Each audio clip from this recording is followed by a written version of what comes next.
ସୁପ୍ରଭାତମ୍। ଆଜିର ପଞ୍ଚାଙ୍ଗ ଓ ଅମୃତ ବଚନ। ଶୁଭ ସକାଳ। ଆଜି ଦିନର ପଞ୍ଚାଙ୍ଗ। ଆଜି ଶ୍ରୀ ଶ୍ୱେତବରାହ କଳ୍ପର ବୈବସ୍ୱତ ମନ୍ୱନ୍ତର ଦ୍ୱିତୀୟପରାର୍ଧ ଦକ୍ଷିଣାୟନ ଶୀତ ଋତୁ ପୌଷ ମାସ କୃଷ୍ଣପକ୍ଷ ଚତୁର୍ଥୀ ତିଥି ସୋମବାର ଚୁକାବ୍ଦ 5127 ବିକ୍ରମ ସମ୍ବତ 2082 ଡିସେମ୍ବର ମାସର 8 ତାରିଖ।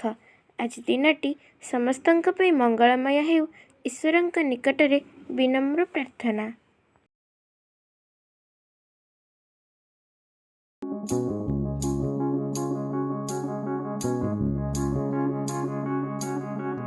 ସତ୍ ଅସତର ବିଚାର, ଅନ୍ତରଦୃଷ୍ଟି ଓ ଆତ୍ମପରୀକ୍ଷାର ଭାବ ଥିଲେ ମନ କ୍ରମଶଃ ନିର୍ମଳ ଓ ନିଷ୍କାମ ହୁଏ। ଅହଂଭାବ ନଷ୍ଟ ହୁଏ, ହୃଦୟରେ ପ୍ରେମର ସଞ୍ଚାର ହୁଏ। ସେତେବେଳେ ଆଉ କର୍ମରେ କର୍ମବୋଧ ଆସେନା। କର୍ମ ବନ୍ଧନରେ ହେତୁ ନ ହୋଇ ମୁକ୍ତିର ହେତୁ ହୁଏ।